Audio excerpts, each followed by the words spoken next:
Welcome to You Can Do It. Today we're working on a Miele dishwasher. So look, this is your nice Miele dishwasher made in Germany. The thing is, what happens with some of these, a lot of dishwashers, look, it's got a spring on it. What's happened is the spring on here, look, it's a little bit loose. So basically what happens is if you put it like that, look, it falls down.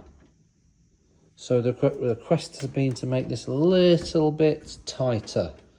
Yeah, so I'm going to show you on this video how to tighten the springs on this Miele dishwasher so that the door doesn't keep dropping like that. Okay, so first things first, straight to the chase. Now underneath here, you usually have a board which we've got here. So we'll take this board off like that. Okay, which gets us under here. I've put a little torch on there so you can see the light, as they say. Look, if you get on there, look, you've got a screw there, which is, by the looks of it, a Torx bit. Yeah. You've got one there, that is for the height, and you've got one there. Now if you look at that one, there's a positive, there's a negative, and there's a picture of a spring there. And there's also exactly the same there. So we're looking at the top one here. So we need a torque bit on a screwdriver. So let me get that set up. It's a bit dusty down there, so that needs a good clean. But let me just get the torque bit into there. It's a T20. Put your T20, I'll put that into here. Now clockwise, according to this, clockwise is to tighten it up. So we're going to tighten that up a little bit, not too much. Turn that on 1, let's see if that makes any difference. Yeah, look at that. We're going to need to do it evenly on both sides, but I've just done that, a little bit of a turn on one side, look. Look at that. So, let me just do the equivalent on this side here, because we've got two springs, one there and one there.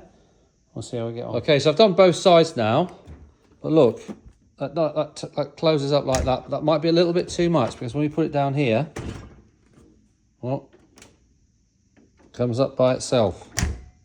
So if you don't want it that strong, because most people, when you put that down, you pull this straight out anyway, so it's not a problem. So what I'm going to do is I'll ease those off just a little bit both ways, anti-clockwise. So I've just backed those off a bit, look, and that's perfect. So that stays exactly where you put it. Put it there, stays there, put it there, stays there, put it down there, it stays there. That's perfect. So it's all up to you. If you want one that actually self-closes almost, then you need to tighten it up a bit, but that's perfect. So the problem with this was you'd open it there and then it dropped down, but it's not doing that now. So, because they've got a little bit of a function here. So that's good. Right, so job done, fixed. I hope this video's been helpful. Very easy. Just those screws underneath the bottom there, tighten them up, and that'll pull the door up. So you don't need to call out a specialist or anything. You save yourself a lot of money here. Sort out your Miele dishwasher. They're really good dishwashers. Now I just need to put this back under there, and the job is done. Just remember, the most important thing, you can do it. Any comments, send me a comment. See you on the next video.